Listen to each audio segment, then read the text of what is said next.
وغیرہ وغیرہ کو انگلش میں ایٹسیٹرا کہتے ہیں۔ مثال کے طور پر کو انگلش میں ای جی کہتے ہیں، یعنی کہ کو انگلش میں آئی ای کہتے ہیں۔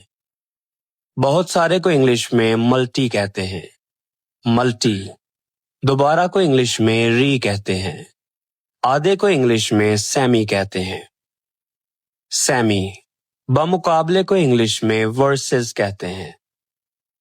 آمنے سامنے کو انگلش میں ویزا وی کہتے ہیں۔ پہلی نظر میں کو انگلش میں پرائما فیشا کہتے ہیں۔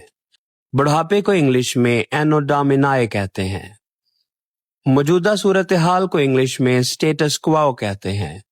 بذات خود کو انگلش میں پر سے کہتے ہیں۔ مادر علمی کو انگلش میں آلما ماٹر کہتے ہیں۔ تعلیمی خاکے کو انگلش میں سی وی کریکولم ویٹائے کہتے ہیں۔ میری غلطی ہے کہ انگلش کیا ہوتی ہے یہ آپ بتائیں۔